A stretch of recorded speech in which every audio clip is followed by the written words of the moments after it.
It's running now. Okay, thank you very much, Hannah. And good morning, everyone, and welcome to this virtual meeting of the Portsmouth City Council Housing and Social Care Scrutiny Panel. My name's Cal Corkery.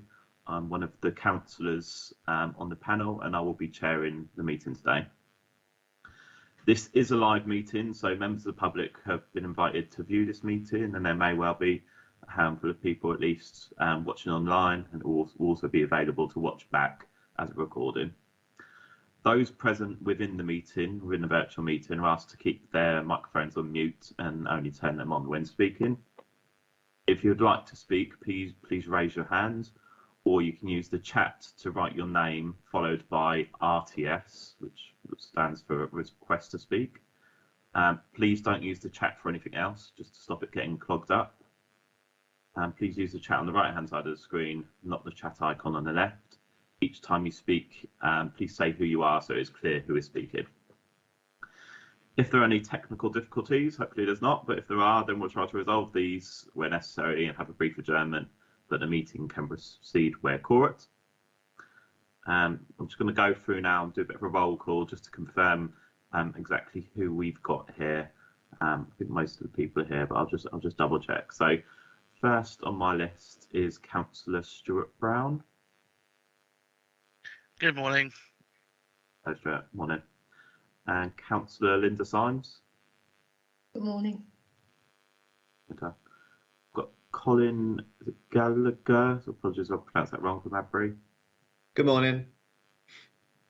And also Ralph Facey from Adbury. Good morning, everyone. Got Andrew Godwin from Guinness. Good morning, everyone. Morning. And also Richard King from Guinness. Good morning. Adele Lees from Sanctuary. Morning. And got on here Caroline Munns from Vivid. I think she might or might not be able to attend, but Okay. Not with us yet. That's fine. Also got Steve Groves, PCC. Yep, morning. Morning, Steve. And has Meredith, yes, Meredith has joined us. Meredith Hughes from PCC as well. Good morning, everyone. Meredith. And we've also got Anna Martin. Democratic Services.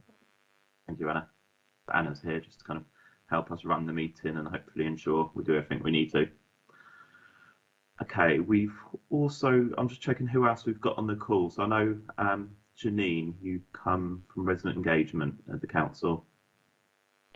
Yes, good morning. Good morning. Okay. So I think we've covered everyone. Is there anyone who hasn't? Haven't covered? No. Okay. Perfect. So we'll move on now to the formal agenda. Just to run through, we've got a few formalities to get through at the start. Should take us a couple of minutes, and then we can get cracking with the main discussion. So firstly, any apologies for absence? I know that Jeff Hallsby, who's a sanctuary tenant that I think attended our previous meeting, said that he may be able to join later, but wasn't able to make the start of the meeting. Have there been any other apologies received, Anna? None that I'm aware of. Okay, thank you. In that case, we can move on to declarations of interest. So this is where the councillors on the call have the opportunity to declare anything that is of particular interest, that may be a conflict or something they need to disclose. I can kick us off just to disclose that I've got a personal interest in this topic, as I am a Portsmouth City Council tenant.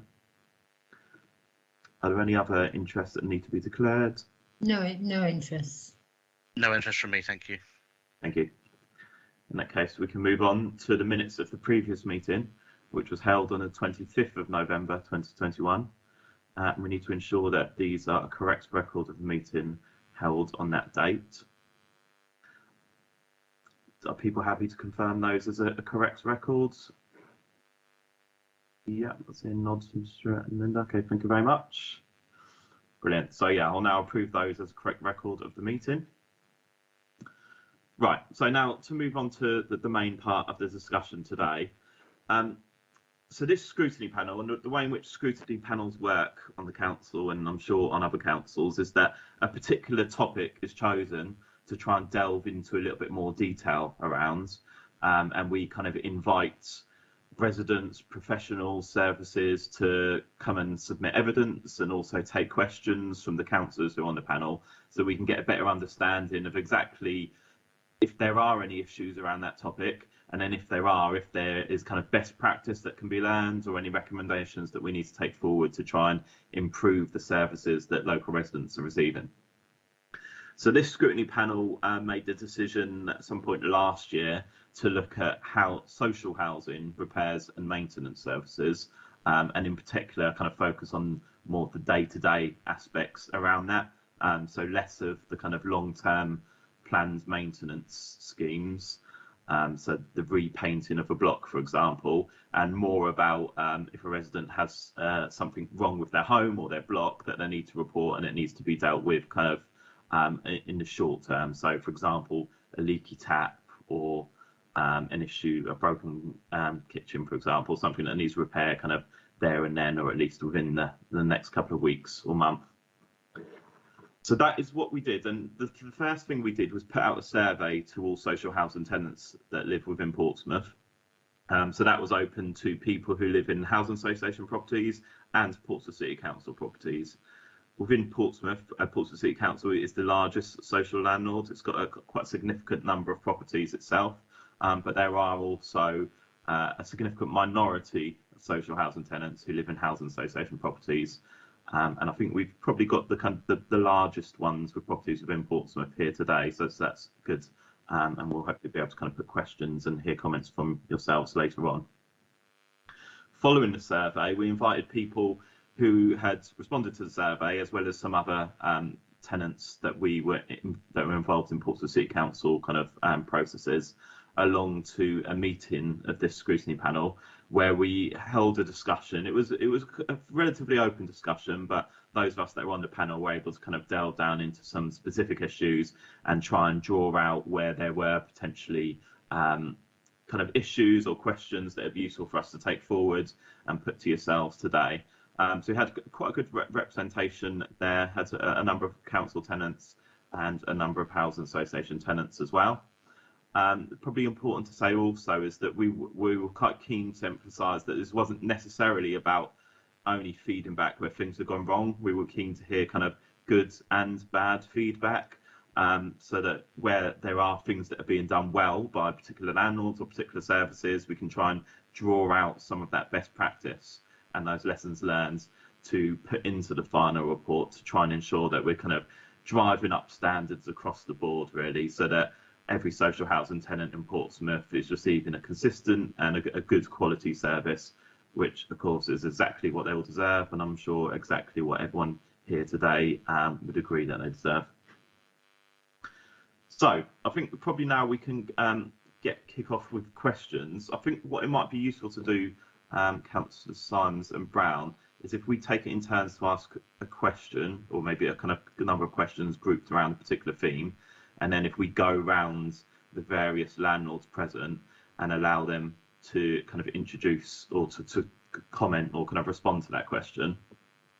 I thought just before we jump into that, actually, just jump back a step, I thought it might be useful just to go round. I know we did very brief introductions at the start, but just to go around and get people to introduce themselves and their role, and maybe a very brief summary, kind of, I guess, up to 5 minutes, we'll say, for each landlord. So where there's a couple of people present for a particular landlord, if you could try and decide between yourselves who will do this. But it'd be useful, I think, for us just to get a summary of how you think your repairs and maintenance service operates, and also, yeah, how you would kind of summarise it being run. And I guess I'm looking for kind of key headline aspects. Like, for example, is it run in-house, or do you kind of mainly use external contractors?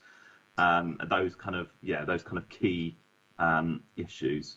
So yeah, if we could start by going round, I'll go round in the order that we did earlier. So first on my list was Abri. I know we've got both Colin and Ralph here. If one of you could maybe kind of introduce yourselves and Abri and just give us, yeah, a kind of a couple of minutes summary of how the repairs and maintenance service operates. Thank you. Thank you, Chair, and good morning, everyone. My name's Ralph Facey. I'm the Exec Director of Operations. Proud to be a resident of the city.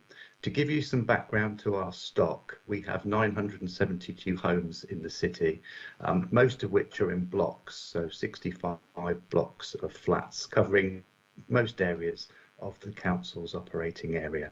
In terms of our year, it's probably the last year has been for all of us the most challenging we've faced in recent times with COVID, resourcing and material shortages. But there's been some good news certainly over the last quarter with our recruitment strategies and our response. So by way of a headline, before I hand over to Colin, just to give you some of the things that we're doing at the moment in response, 2,242 repairs were completed in the last 6 months, and that's at a cost of £262,000.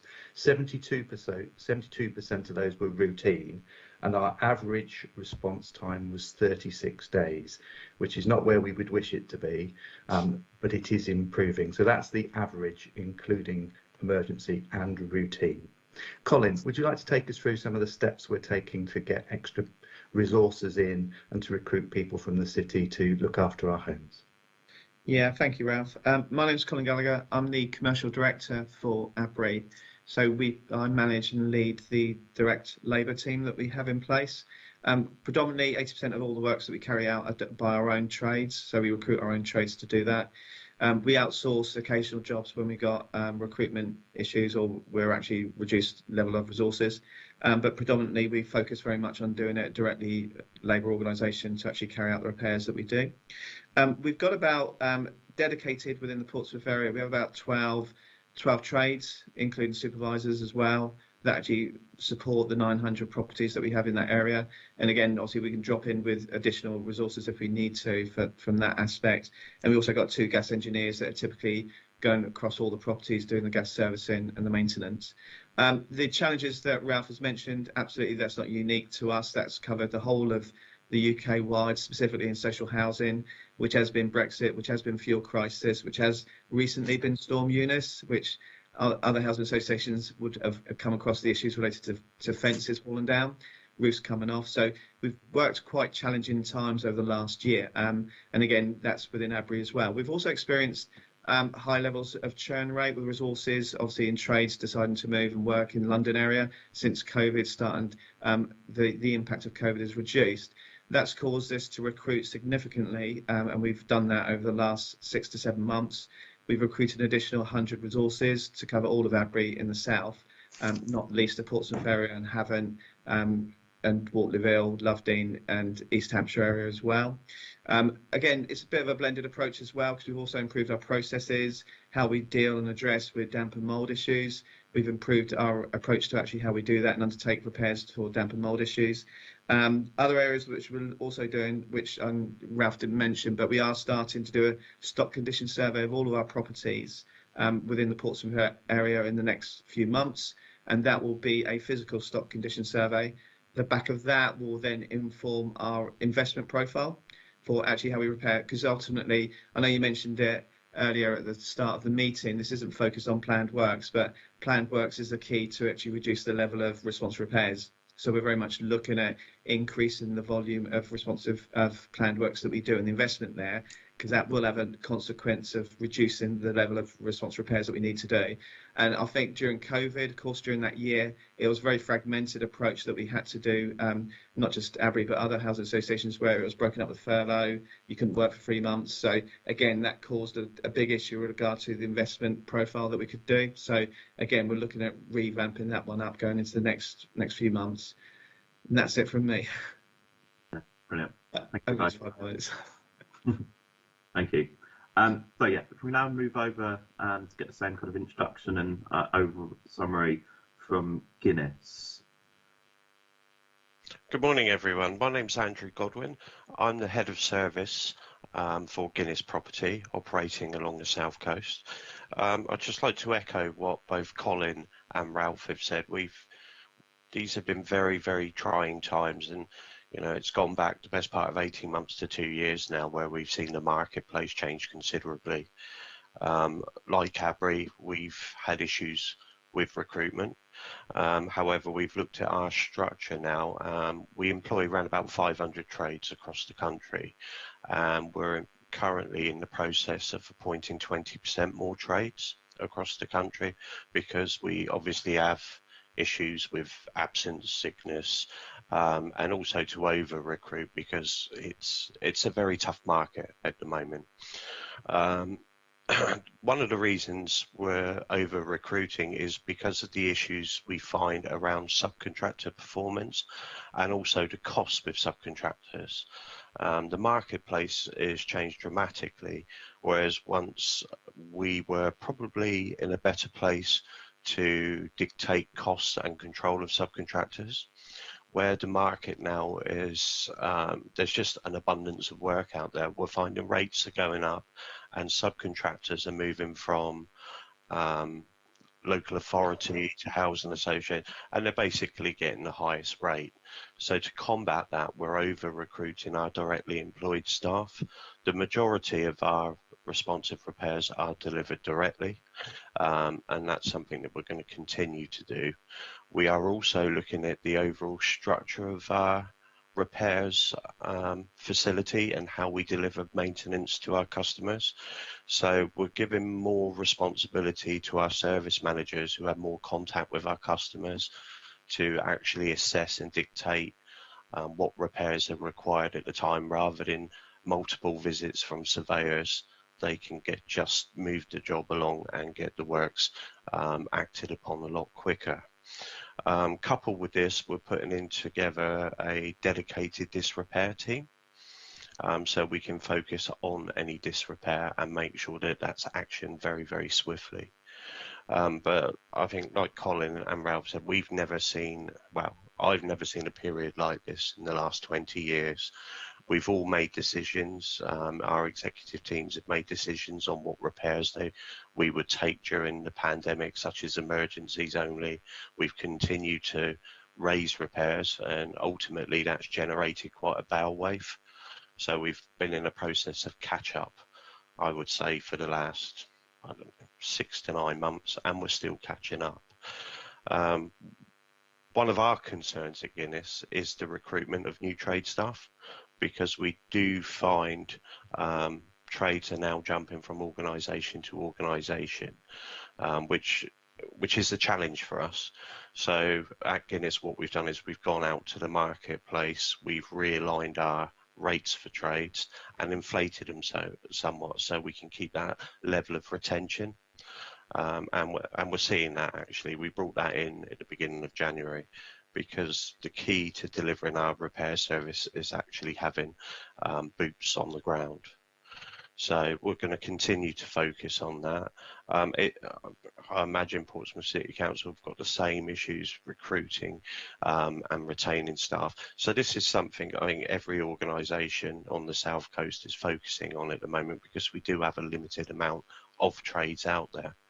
And the rates are going up exponentially at the moment, not just with subcontractors, but with trades themselves. So we're having to make sure we follow that trend, and it does cost us more money, but it's the only way to keep a service continuous. Currently, our average end-to-end times for the Portsmouth area are 26.4 days. For the PO codes we have there, we've got about 108 jobs outstanding on our WIP. This is from the backlog that's come forwards, and on average our customer satisfaction for the area is about 82%. We expect that to increase dramatically over the coming months, with more people on the ground, a greater focus on delivering repairs and speeding up response times. But it is a very, very challenging environment, and we're having to move quickly so our customers don't pay the price.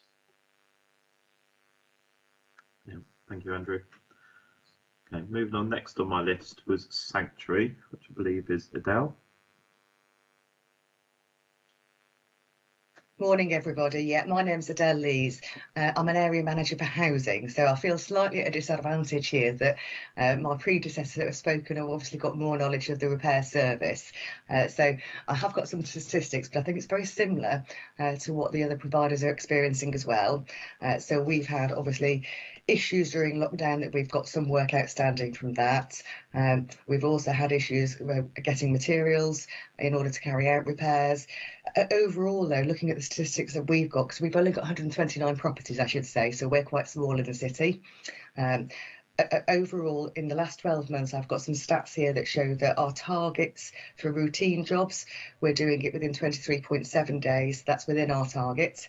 And equally for our emergency repairs, which we do within 24 hours, we did 23.4 hours as an average over the past 12 months. Currently, we've got 61 overdue routine jobs as at, I think it was Monday the report was written, and of those 18 are overdue, so that's about 30%. So obviously the situation has gone downhill ever so slightly in the last couple of weeks. Just picking up on something that the other provider said, I think it was Guinness that mentioned the damp and mould team. That's something we've done as an organisation already that we introduced back in October last year. So we've now got a dedicated team focusing on damp mould condensation, and that's been really successful so far, but it's still very much early days. I think the other thing to say is we did look at the statistics for satisfaction, because I think there's some things that the survey looked at in particular. I couldn't drill down to Portsmouth only, I'm afraid, but overall in the southwest, the feedback that I got is 95.9% of customers said they were satisfied that staff were competent and knowledgeable, and 91.3% felt that staff treated them as a valued customer. I think the other thing I'd say is probably similar to other providers as well, in terms of the in-house versus external contractors. We've also got an in-house service. I'd say pre-COVID, we were doing 95% of our repairs in-house. I don't have the statistics to say what that is at the moment, but I know that we're using external contractors more in the last 12 months than we had done previously, but I don't have the percentage to say what that is, I'm afraid. Thank you very much. Thank you, Adele. I'm just double checking, and maybe Anna, you can let me know if we have had anyone from Vivid join since the start of the meeting. Let's check the participant.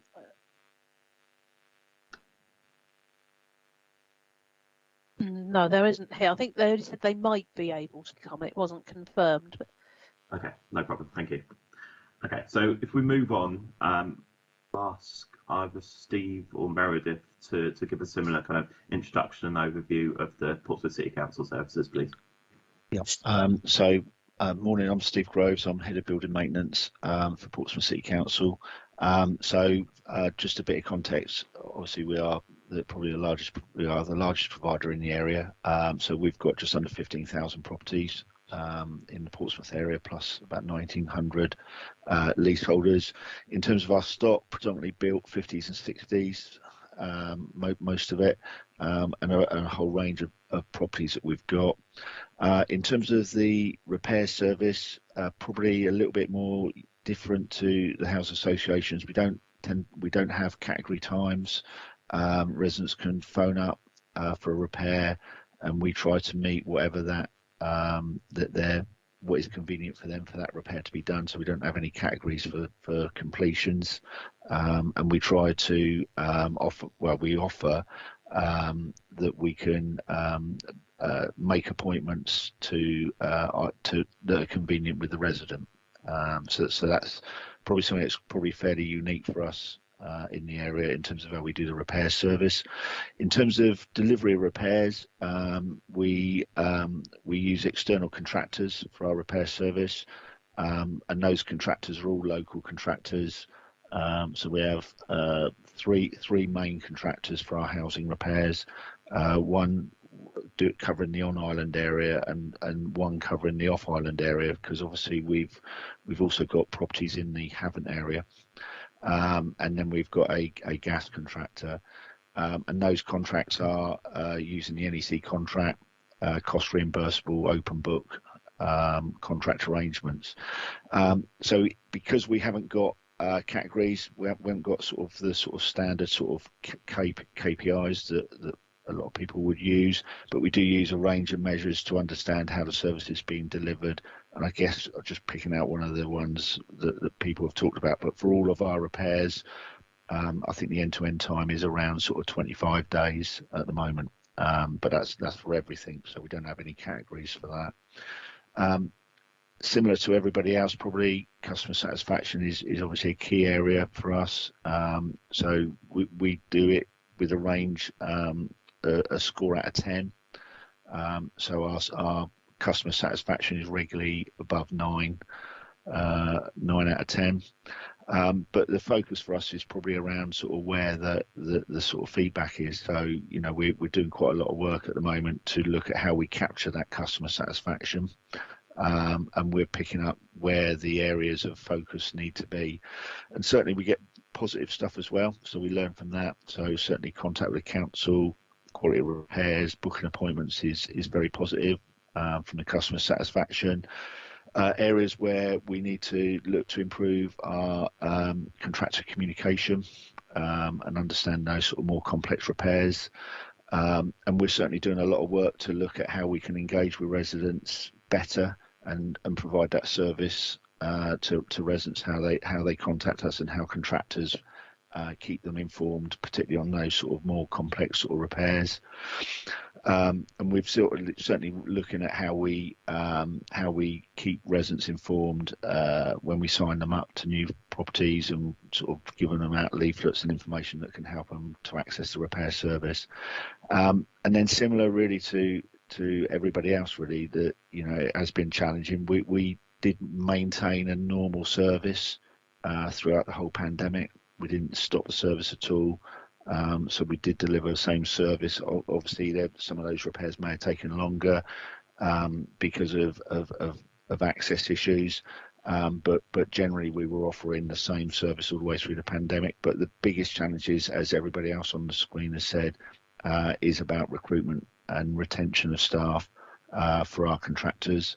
And that is an area that we're doing a very similar exercise to, it sounds like some of the others are doing, in terms of the contractors. We're working with them to review the terms and conditions. It's a very competitive market, and I think, you know, certainly in the discussions that we've had with contractors, that they've said that particularly at this time, they're struggling. They're losing people that they thought would never lose. Typically, it's been a very stable sort of workforce for those contractors. They may have changed names over the years, but it's been a fairly stable sort of workforce. But the last sort of 6 months or so, they've seen that very much change, and it's been very difficult retaining staff, but also then going out into the market and recruiting new staff. I think that was it from me. Meredith, was there anything else you wanted to add at all to that? No, I think the only thing I'd add is that I think Ralph, Colin, and Andrew mentioned it previously, was that, you know, both Steve and myself have been in the industry for a significant time. We've never known, probably over the last 4 or 5 years, never known the industry in the situation it is at the moment. And obviously over the last 18 months, the pressures around labour, materials, uncertainty with fuel prices, energy costs, etc., and obviously what's happening in Ukraine at the moment, you know, the knock-on effects of that won't be felt for a significant period. You know, and that'll work itself through the system. And I think we're only now seeing, I know we're talking about repairs at the moment, but certainly on things like our planned work, it's only now really that we're seeing the full effect of Brexit and COVID, etc., on tenders and contract work that we're letting, which is, you know, significantly more than pre-COVID, but also during 2020 when we were managing to do work as well. So, you know, incredible pressures on the construction industry, and I think we're all in the same boat, facing the same pressures around resources, materials, and that uncertainty over cost and building cost inflation over the next year, 18 months, 3 years, etc. Thank you. Brilliant. Thank you very much. Okay, so I believe we've now give all the different organisations a chance to kind of introduce and summarise their work. What I'm now going to do is open it up to the panel. I've got a few questions myself, but I will save them so I don't take all the good ones, and I'll give Councillor Brown and Councillor Symes the opportunity to come in and ask questions of the people we've got before us today. What I would say, Councillor Simons and Brown, is that I know we had some questions and issues raised with regards to specific landlords and specific blocks. I think it would be useful to start with the more general questions about kind of policies and processes, and then maybe towards the end of the meeting we can take the opportunity to ask some of those specific questions that residents have brought up with us, if that's okay. Okay, so I'll start with Councillor Brown. Thank you, Chair. So I suppose the first thing I was hoping to ask for a bit more detail on would be if, for all the landlords, if a resident isn't happy with the speed or the quality of the repairs that have been carried out at their property, what sort of procedures would you have in place to address that complaint and, obviously, most importantly, make right the repair? Yeah, thank you, Councillor Brown. I'll just add a little bit to that, just because obviously we probably haven't got a massive amount of time to ask a whole load of questions and go around everyone. So I'll just kind of supplement that, if that's okay, and then we'll do a bit of a round robin to get the comment on it. So obviously there, I think that's a point well made about how people can raise concerns when they're not happy about, or they want to kind of feedback about service. So that almost the kind of complaints and compliments side there. I'd also kind of maybe add into that just a question about resident voice. So we know out the back of Grenfell and a lot of the legislative changes that are coming forwards, this is going to be something that social landlords have to do more around. There's going to be more obligations on them to kind of promote and hear the resident voice. So maybe if we could hear any comments you've got on that as well, or what the plans of your organisation might be. So yeah, kind of two parts almost, about the complaints and compliments, and then also about resident voice and how residents are listened to as part of the service.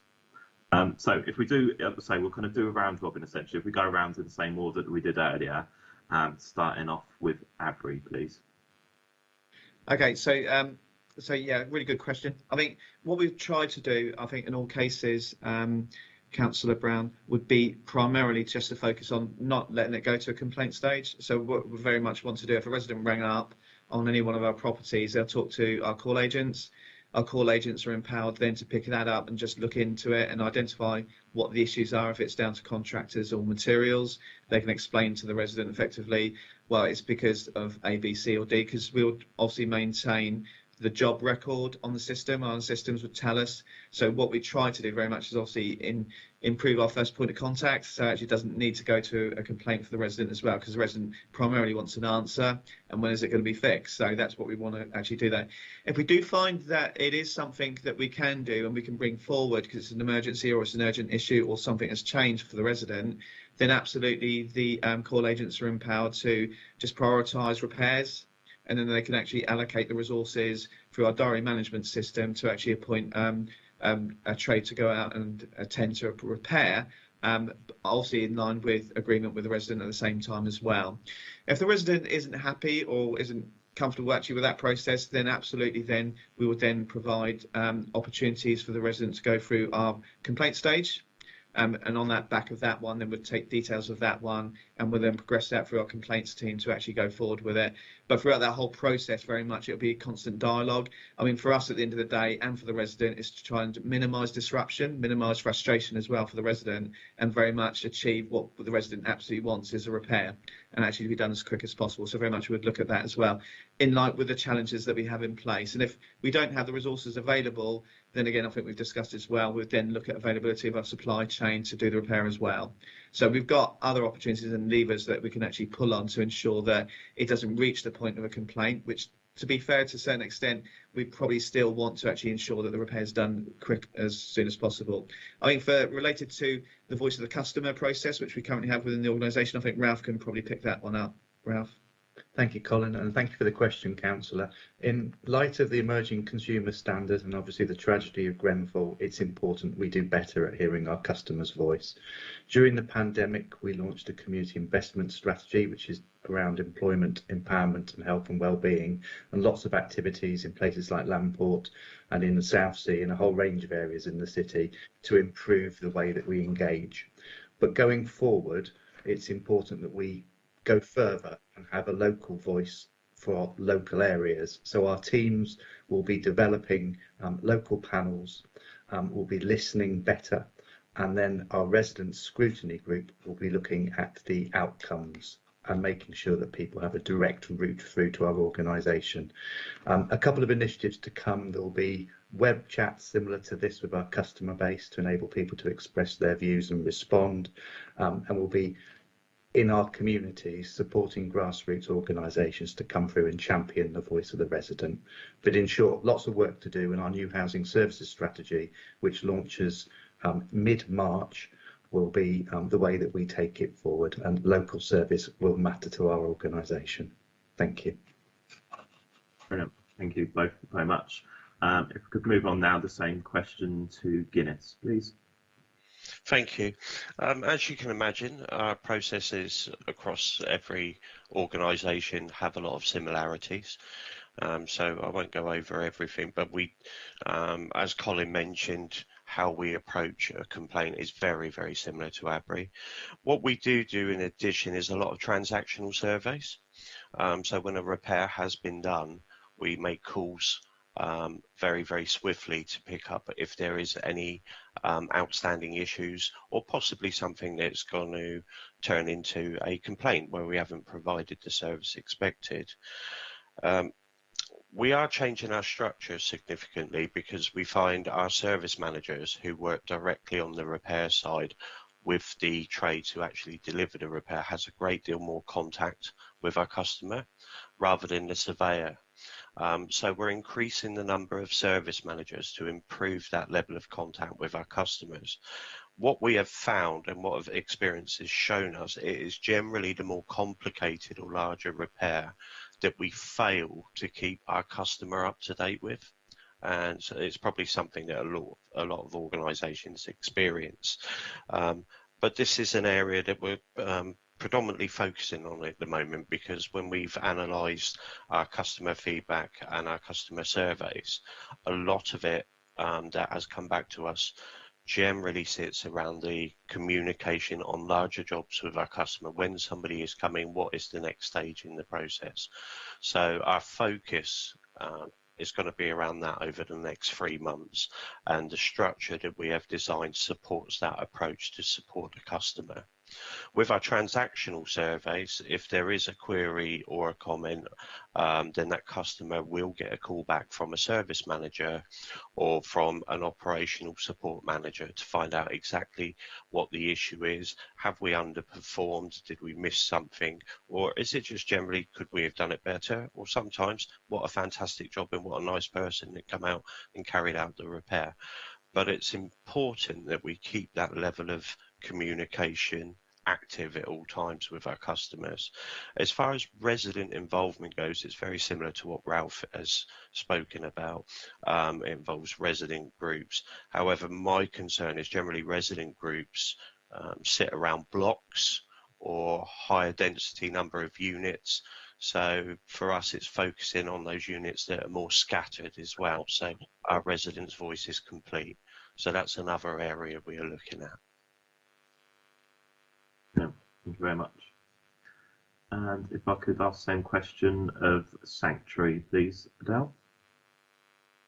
Thank you. Again, very similar. So obviously we have a formal complaints process, but what we try and do is resolve it before it reaches that stage. So we have something called frontline resolution, and that applies to our repair service, but also our housing service as well. And if a customer isn't happy, whether that's about a repair or something we've done not doing an estate inspection, we will actually work with that customer to see what they're looking for us to do, to see if we can accommodate that, and we'll do that across the board, across all our services.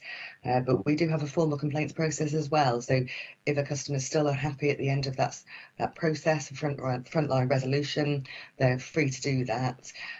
Just picking up specifically about the repair side of things, because we are a larger organisation, I think it was Abri that said that you're able to prioritise emergencies, etc. What we've got in addition to that is we have very specific teams within our repairs team who answer the calls, who kind of prioritise works, and we've got teams that will look at individual resident circumstances. So we have a wellbeing team, and if a customer is vulnerable in some way, it actually gets managed proactively by that team, so that we're being very careful to make sure that if someone's got a disability, etc., that we're actually monitoring the progress of that particular repair. We also have an incident team that do scheme-wide or blocks of. So if there was a lift breakdown in a block, that is also monitored on a daily basis by a team as well. So we're very proactive in trying to make sure that we're dealing with those kind of priority repairs in a sensible way. With regards to kind of the resident voice, at the moment we have a national resident scrutiny panel, so they get involved in decision making at all levels. However, obviously in light of the white paper, we are currently reviewing what we're doing, and managers more senior than me are giving that serious consideration. I think that's all I can say. Thank you. Yeah, thank you for that. And we could get either Stephen Meredith to answer from PCC. Yeah, so again, very similar to the other house associations, really.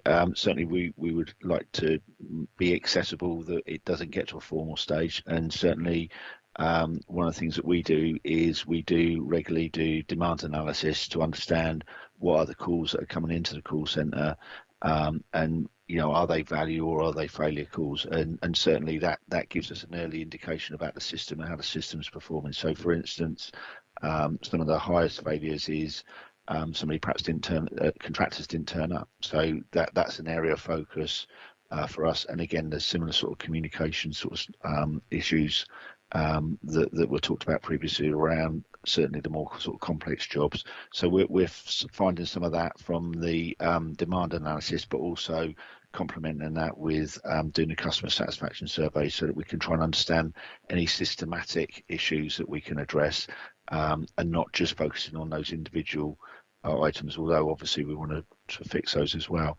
In terms of the formal complaints, we have a two-stage complaints process. The first stage would be investigated by one of the management team, and then if that went to the second stage, that would come to me as the head of a service, and then obviously residents have the option to go to an ombudsman if they wanted to follow that through.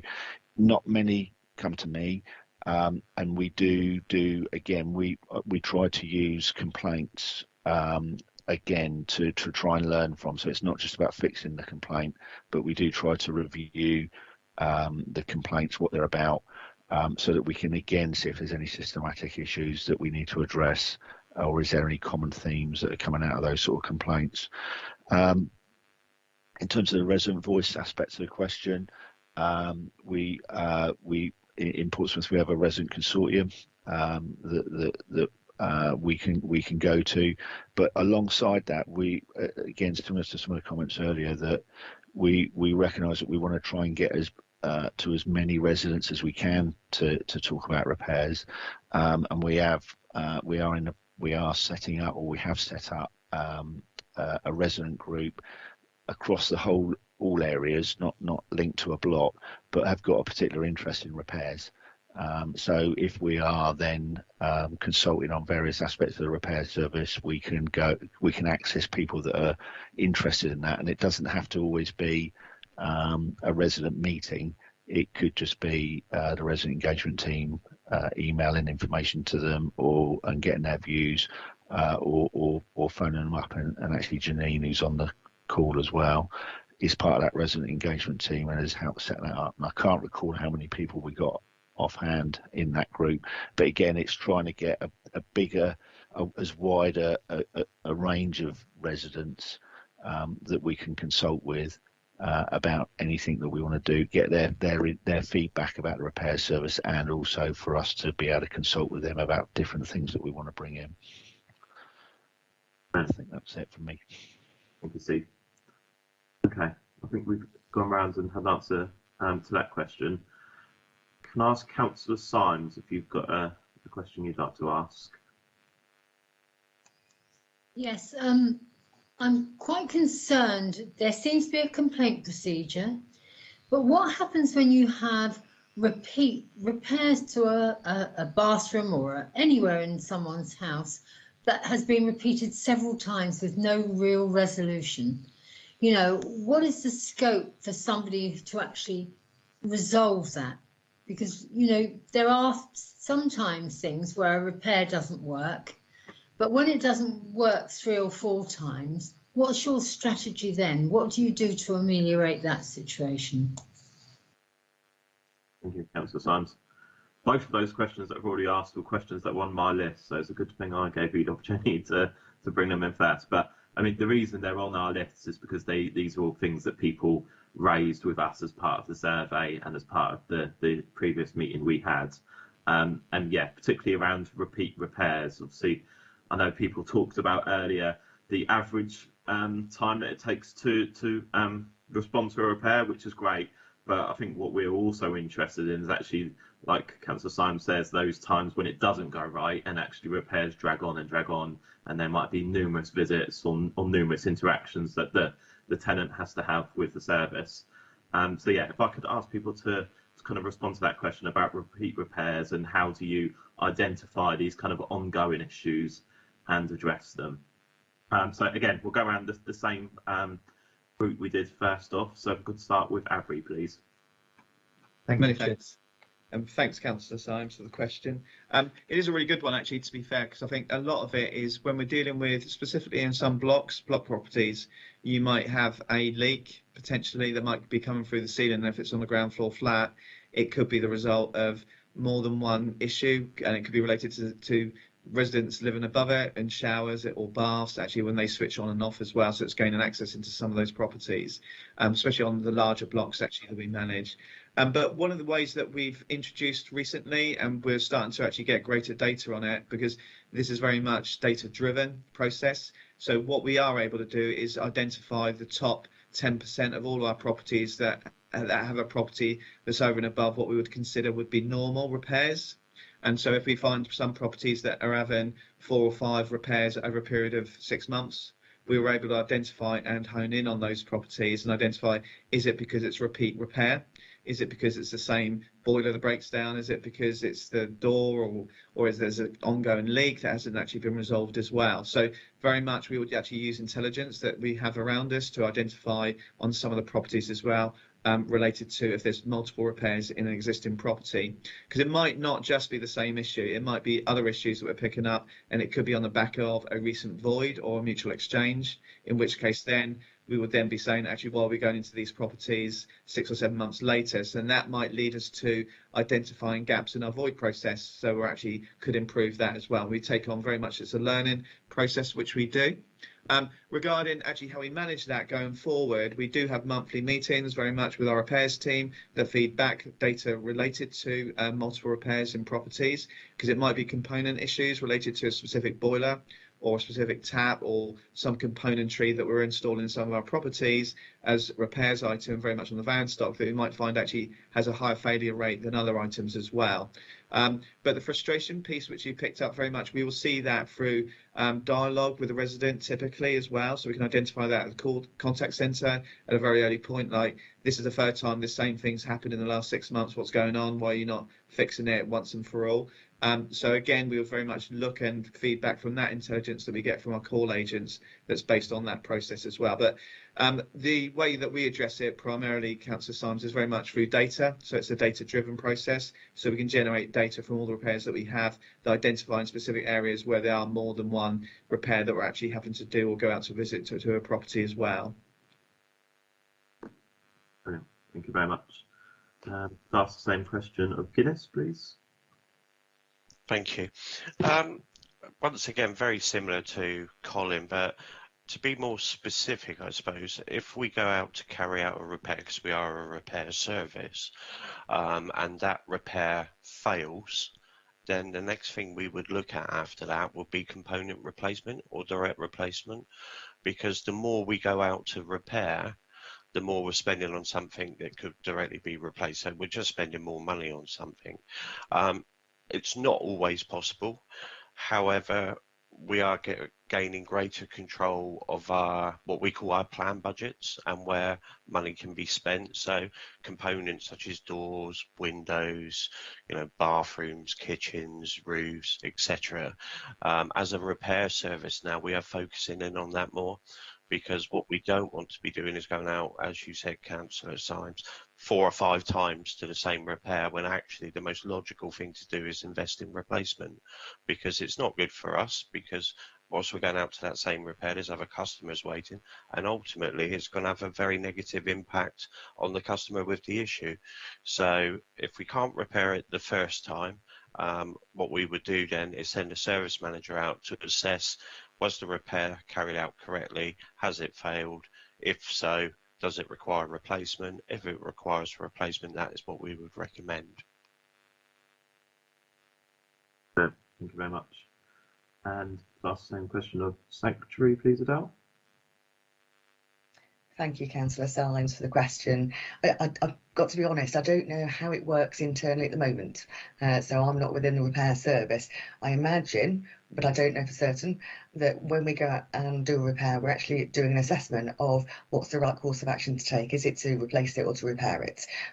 What I do know that as an organisation, we're introducing, or we're currently building, a new software called One Property, where what we're actually doing is bringing together all information about properties onto one system. So at the moment, whilst we've got all the software in place, we're trying to bring our reinvestment, so planned works, improvements that we've done, but also our repairs information. And the intention of that, when it does get introduced, is that when an operative attends, they'll actually be able to see all of the history for that specific property, to be able to learn what's happened previously, and that will empower them to be able to make the right decision in terms of what the best stages for the customer. So if they've been out to do a repair for a boiler, say 3 times in the last 6 months, being able to access all of that information on the visit, they'll be able to see that, to say, actually, this is not value for money to replace it, and it's not good customer service. So that's the intention of the organisation at the moment, that we're introducing this new software to bring all of that information together. I'm sorry I can't give a more detailed answer. I apologise for that. Thank you very much. And PCC. Yeah, so again, very similar to the previous. Certainly in terms of, as I talked about before, about the complaints process, that would always be one of the management team would go out to that who's not connected to the original issues, and that would be an opportunity to sort of reflect and learn from that complaint, and make sure that we're doing something different and not just doing the same thing. I think data, as was mentioned, is key. And certainly we keep a whole host of data on repair history and where we're spending the money and where the visits are, and we can learn from that. And I think the other aspect of that we've been taking on as well is it's not just about where we're doing the most visits. Sometimes it's those properties that we don't have any repair calls for. Sometimes they're the ones that are maybe in that need repairs, but the resident hasn't phoned those through. So we're also doing it where we sort of target some of the stock surveys that we do that are quite targeted, and it may be it's areas where there has been a lot of repairs in a certain area, because it might be in certain blocks, certain property types, but also where we haven't had lots of repairs, we will also target some of those areas to make sure that we're doing a survey and we're making sure that the property is being maintained correctly. And obviously, you know, we also try to empower our tradesmen when they're going in. One of the questions they will ask is there any other repairs? And also they are technical people that are going into properties, and we are looking at working with our contractors to utilise those visits in any property. So they may be going in to do a servicing, but actually they have got responsibility to sort of raise with us if there's any other sort of issues that they see that they can raise back to us. Thank you very much, Steve. Okay, right, we've done the round robin there. I'm going to pick up on something that was mentioned earlier. It's not something that came out of the resident engagement we did, perhaps unsurprisingly, but it's something I think all landlords, all social landlords here today have mentioned, issues around kind of recruitment and workforce issues. And I just wonder, obviously everyone is doing their own kind of recruitment and retention initiative within their organisation, but I'm also aware that everyone's here is operating within the same area, i.e. Portsmouth, trying to recruit the same pool of workers, and obviously there is going to be necessarily a competitive element to that. Obviously, I mean, Abbury would try and recruit the same person that Guinness are trying to recruit, for example. I guess the question I'd like to put to you is, as well as that competitive recruitment process, do you think there are any opportunities for kind of collaboration and working together in terms of maybe retraining or upskilling the local workforce so that there's a wider pool of people available in order to fill these positions? I know it's a slightly left field question, but I thought it might just be worth something asking and seeing. That there may well be work already ongoing, I don't know, but has anyone got any views on that? Start with Abbury. I can see Ralph nodding, so I'll let him jump in. Thanks, Councillor. Really good question. Employment is a pivotal part of our offer, and our view is that we want people to be actively employed but feel a part of a great organisation. If people join as a tradesperson and go on for careers either in our organisation or elsewhere, we see that as a really good thing.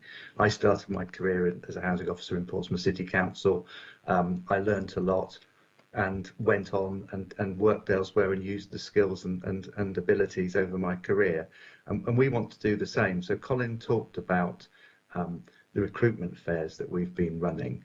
And one of the best days I had in the last few months is when Colin and I sat in a hotel I won't name in Portsmouth as people came in, and then we had gas engineers, electricians, and people would be assessed, meet people doing a similar role, and would hopefully sign up. And I think on the day Colin 8 did, which was brilliant. And those are families in Portsmouth who will be part of obviously our organisation. But there's a skill in in their trades can develop into other areas. So next year we have 47 roles in our budget for apprenticeships, and we're putting substantial resources into recruiting in our local areas, and particularly around emerging technologies such as electrical and EV electricians and green retrofit engineers, which all our organisations will need for the future.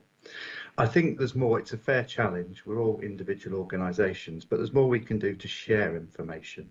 So if we've recruited our gas engineers and people come forward and we don't have a role, we can signpost. And I think it's a fair challenge that we can share that experience, maybe share the overhead of some of shared recruitment fairs, things that we can certainly think about. Certainly for next year, though, we're investing resources locally, and we want people to have a career in housing and a career in our trades teams and go on to whatever that career will ultimately lead to, because I think it has a lot to offer our local economy as well as the city. Thank you very much, Ralph. I won't go around to everyone on this one because I know it's slightly kind of, I said, a left field question, so I don't want to pick too much on the spot. But if anyone from Guinness or Sanctuary does want to come in, then yeah, please, could I add to that? I mean, it's very difficult. If you look at the national statistics, if you've got a list of trade jobs currently, so if there's 100 jobs, there's 5 people to fill them or 10 people to fill them. It's a very, very tough marketplace. Like Ralph and Abbury, I think one thing we need to focus on is if you look at the demographics and the age groups of people coming into trades, there's a big gap at the moment. So from Guinness's perspective, what we're doing is looking to go into colleges and schools and promote apprenticeships to sort of fill that gap, because there was a big period where the construction industry slowed down dramatically, people retrained. Even during COVID, we've noticed a lot of people move away from trade-based jobs. So we need to go back to what we call our ground roots and look at people coming through the colleges, leaving school, what apprenticeships we can offer, and to a certain extent grow your own. Because if we can get these individuals in, we can work with them, develop the right values and behaviours for our organisations, so they become ambassadors for each organisation. And I know it's something that Abbury focuses on, and it's something that Guinness will as well. Thank you very much. Steve? Yeah, just really to echo those comments, but certainly in Portsmouth, certainly our service providers invest heavily in the local area. So I think in the high 90s, people live within 10 miles and certainly within the PO postcodes, and they do a huge amount of work in terms of work experience. I know we had some contractors come to a social value event, and social value is increasingly more important for us about what contractors can offer. And you know, they gave good examples of where they're regularly taking school students in on work experience, and it is very positive. And I think that is definitely the, you know, we have to get in as early as we can to encourage people that actually there is careers in construction, in repairs, in this industry, because you know we do need to grow our own, and certainly for us as well, even from a surveyor point of view, we are regularly taking on 2 or 3 apprentices a year, and putting them through an apprenticeship degree, and we are, you know, we're developing our own chartered building surveyors, which, you know, 10, 15 years ago was unheard of, but we would never attract chartered building surveyors, but now we are growing our own, and we've probably got the strongest surveying team that we've had in a number of years. And again, that's similar for the contractors. They recognise in this very competitive market, you know, it is doing the work experience, it is doing getting people in at an early stage for apprenticeships, and apprenticeships are very key to their business.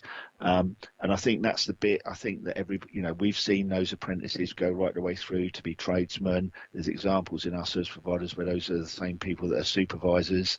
And without a doubt, you get a bit more loyalty if you've got those local people that you've developed and you've brought them all the way through.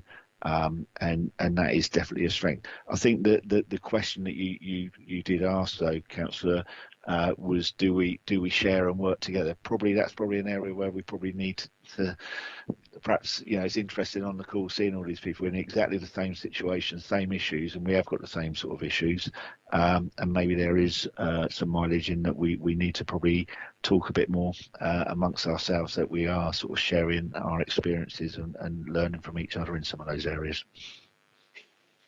Brilliant. Thank you, Steve. Yeah, absolutely. And I think obviously there's currently issues with kind of workforce and recruitment, but I'm also mindful that the skill set that we're going to need in the years to come is actually probably going to change quite a lot. I mean, one of the things we haven't really talked about today is probably kind of outside of our remit, but it's worth mentioning on briefly, is kind of the massive retrofit works that all social landlords are going to need to be engaging in the years to come, kind of hundreds of millions probably in Portsmouth alone. So there's going to be this whole new market, this whole new labour market, and we probably also need to start thinking about how we're going to ensure that people have the skills and the training that needed in order to engage in that. Okay, brilliant, thank you. Councillor Brown, have you got anything else you'd like to touch on at this point? Thank you, Chair. Yeah, I wanted to ask a quick question around supply chain issues. So obviously we know about the rising cost of materials. I was just wanted to ask the landlords present what sort of impact those supply chain issues, rising cost of materials, rising cost of labour is having. What sort of things can be done to mitigate it? What sort of things are being done to mitigate it?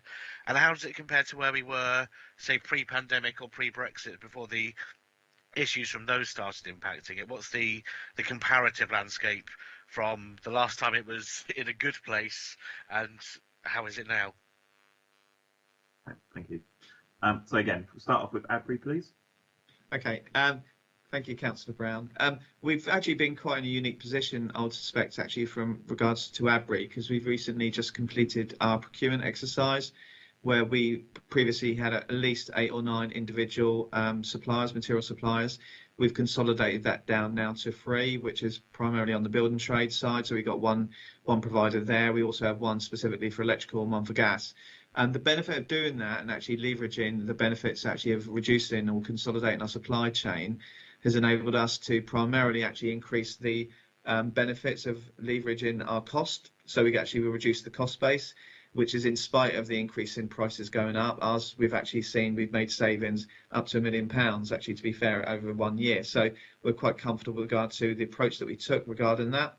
The other benefit we found also with that is the enhanced social value that some of these providers were able to offer us now, because we're spending more money with them, typically over £4 or £5 million as well on one particular provider. So therefore, we can realise greater savings or greater benefits through social value and community investment, which a lot of them are starting to do now as well. We've absolutely baked that into the contracts. So very much we've got KPIs and measures to say, you said you'll provide 10 apprentices in a particular area, where is it? You said you're going to invest X amount in community areas and in state improvements, where is it? So we've actually baked that into our procurement exercise, which we've done in the tendering one. So for us, actually, it's been quite good.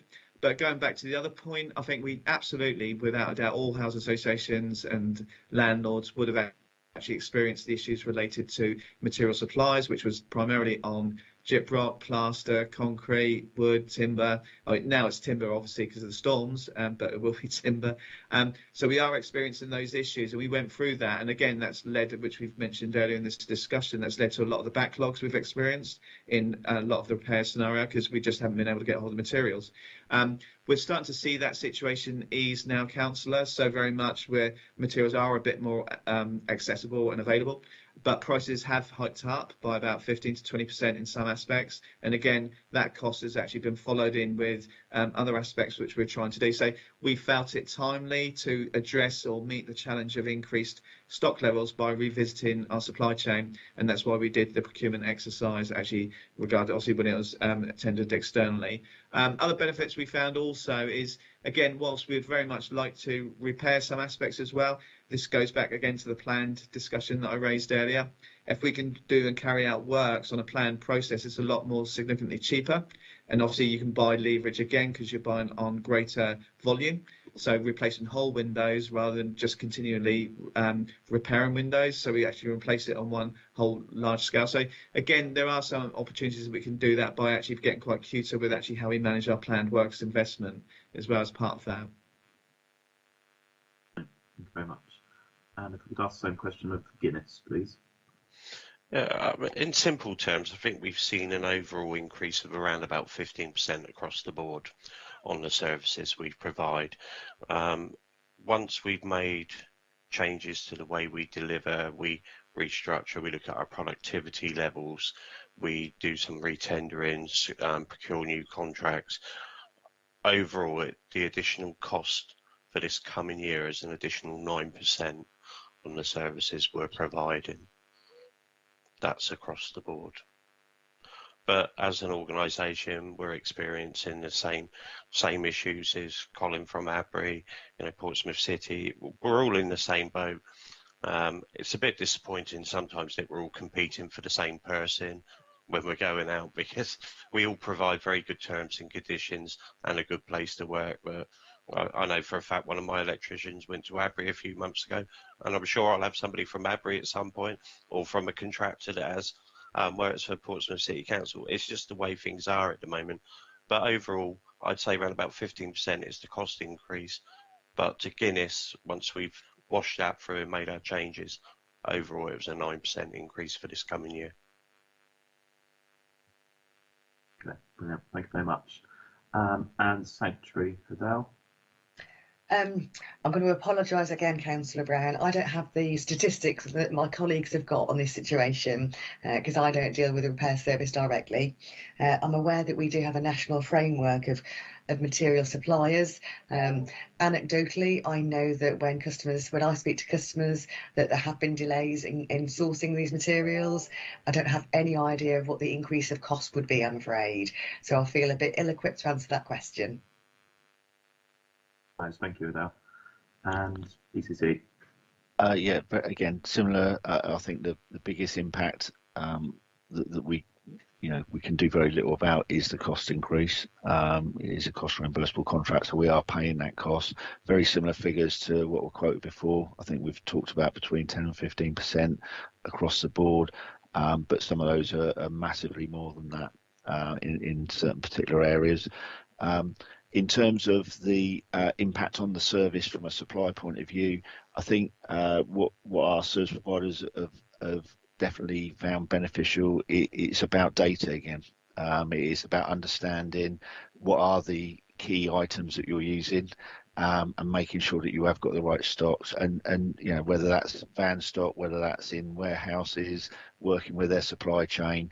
It is about very key knowing exactly what is the usage of particular items, and if there are delays, it's making sure that they get those stocks in time, so that it doesn't actually impact on the service. So I think that they've minimised the impact, but I would say there's a lot more work from the materials management side of the contractors, to make sure that has as little impact as possible on the service. Steve, Merida? Yeah, I'm not going to add any more to the guys that have already spoken, Cal, but because we're in exactly the same position. I think one of the things, just listening to the conversations we've had, I think one of the key actions that we could take out, and I know you'll cover this, but I just wanted to get it off my chest now.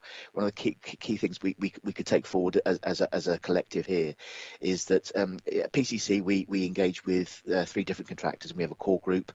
And we meet on a regular basis to discuss the strategic issues, which includes about pay, etc. Because we don't want people leaving between our own contractors, let alone going to people like Abry or Guinness, etc. But I think one of the things that we can do, perhaps as a collective here, is set something in stone that we meet. People like Colin, people like Andrew, Steve, Ralph, myself, etc. on a regular basis to discuss some of these issues going forward, and perhaps as a collective we can start setting some, almost like Portsmouth levels. I know it might be difficult to hold, etc. But I know that we're experiencing problems because there's a large authority down the road that begins with an S who are trying to recruit for electricians at the moment, and I think all of us are going to face issues because they're going to blow our salaries that we're paying our own electricians out of the water, etc. So I think there's a number of issues that we can discuss, and be good perhaps as a core group of collective like minds, discussing some of those issues and picking up things around the green agenda going forward, resources that we can develop around that, but also some of the pilot work that we've got planned in our programs for next year, that we can share that knowledge with Abry and Guinness and other social landlords, etc. And perhaps utilise some of the, because I've got a large technical team working for me, perhaps bigger than Colin has and Andrew, etc. And perhaps we can share some of the workings that we've done, that we can share that knowledge locally as well. We've got an in-house energy team that's bringing in a lot of government funding, etc. And that would be good to share that knowledge, but share some of that funding with the guys as well. So I apologise for just almost like hijacking Councillor Brown's question, but I thought I just wanted to perhaps get that noted so that perhaps we could take that forward in the future. Yeah, thank you, Merida. Sounds like you're writing our recommendations for us already, which is helpful. Okay. So moving on, before we ask everyone down round, we have Councillor Symes. Is there an additional question you'd like to ask? No, thank you. Okay. So I think we've covered a lot of the big picture general issues that have been raised with us. I will now take this opportunity to ask a question about a specific block and a specific landlords, because this is something that was brought up very strongly in the resident engagement we did. So apologies in advance for putting you on the spot, but it is to do with a sanctuary block, Adele, and hopefully you've had some knowledge of this today, and it's around Crab Court in Somerstown. So when we invited residents along, quite a significant number of them came, particularly from Crab Court, from a number of different households, and they were telling the same story really of quite significant dissatisfaction with the service they were receiving. Some of it was around housing management. Actually, the vast majority of it was around the repairs service in particular. And in particular, looking at my notes, a lot of it was around the length of time that it was taking for repairs to be undertaken. And as I say, this was different households, different people, but telling the same story over a number of years. So I wondered if you could perhaps comment on that, of any knowledge you have of what the issues have been and what work is perhaps being done to try and address this. I mean, just a very specific point that was made, I think, a number of times, was concerns around the availability of local workforce or contractors to do works, whether or not that's an issue at play here. It'd be useful to kind of hear your feedback really and your commentary on that, seeing as it was raised with us quite strongly. I will try my best. However, whether that's good enough, I'll see. We don't. I mean, we do have our direct workforce, but they cover an area. So, like I said to start with, we only have 129 properties in Portsmouth. So the team that do our day-to-day repairs cover a much larger area than that. So they will cover Hampshire, they will cover Dorset, they will cover parts of Wiltshire as well. So I take on board that the workforce may not be considered as local because they cover a wider geographical area than Portsmouth alone, unfortunately. Is there any specifics? I mean, I know we've had some concerns raised at Crab Court, and the ones that were raised to me I have looked into and I have commented on, and I think they've gone through to I think one went through to Stephen Morgan. So I know there's been various issues that have been raised that we have looked into. When I reviewed the information, I didn't feel as if there'd been a failure of service, but I will absolutely, if there's any other information that I haven't been made aware of, I would like to be able to be given the opportunity to look into that in more detail. So one of the examples that I was given was that someone was out without toilet facilities for a period of time. And when we looked into that query, when the customer rang us, what the customer told us is it was the downstairs toilets, but they said their upstairs toilet was working properly. It was during a lockdown, so we didn't deem it as an emergency repair. And I'm not trying to defend our position, but when I reviewed it, it felt as if we took the right action at the time, unless there's other mitigating factors that I'm not aware of. Okay, thanks, Adele.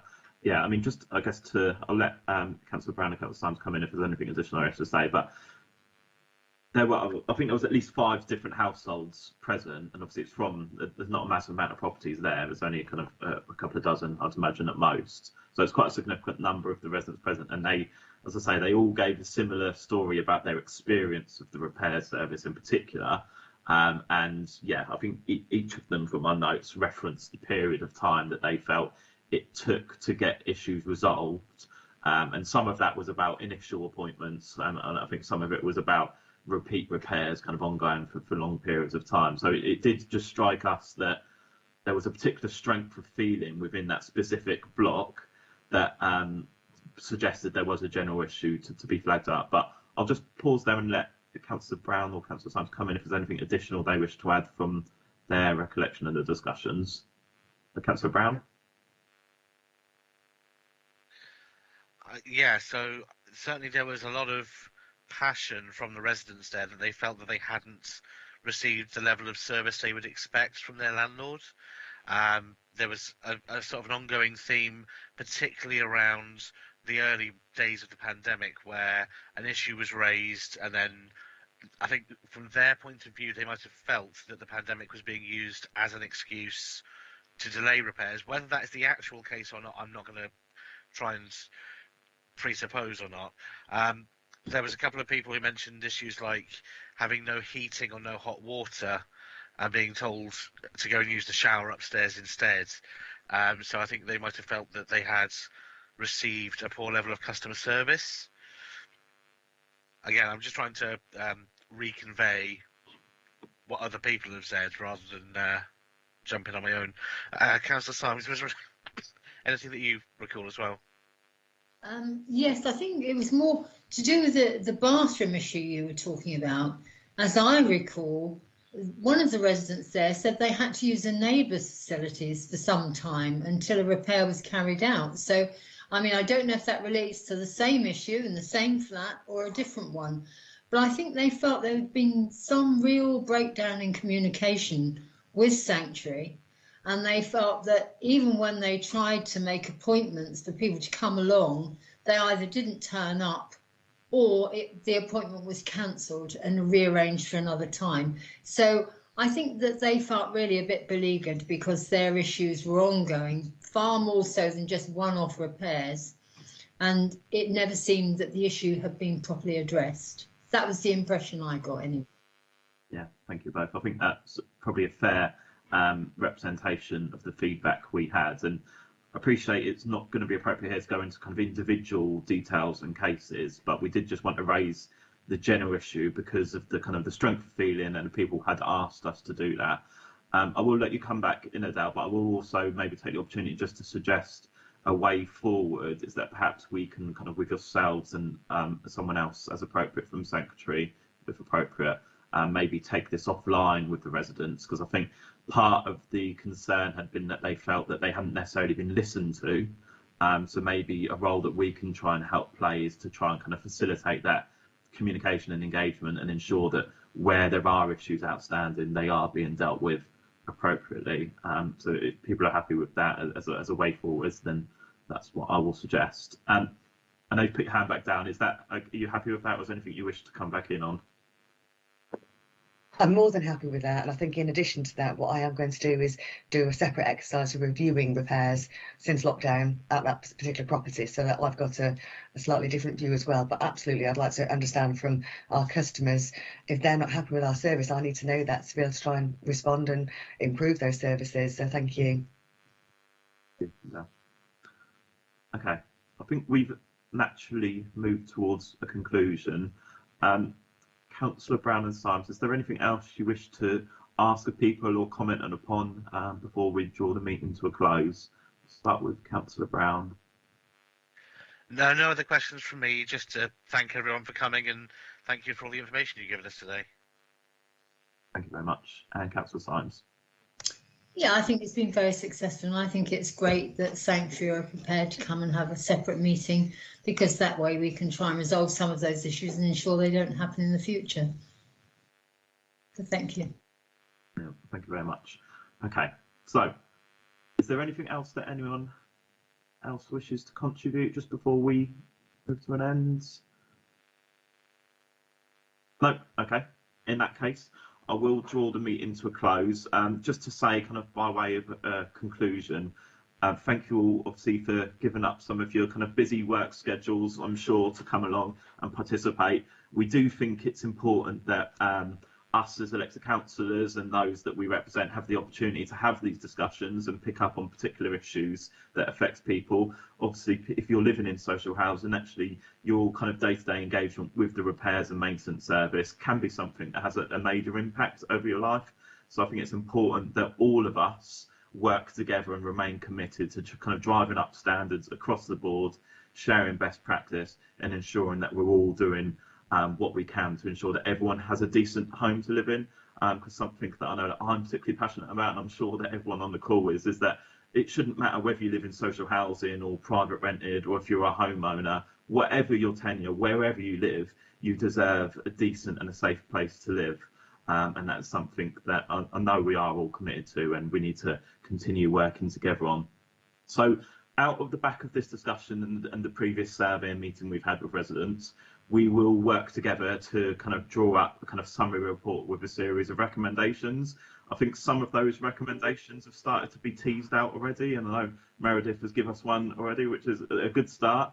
But I think, yeah, we'll also kind of look at the other information we have and draw that together so that we've got an end product, which will then be published, I think, towards the end of the month.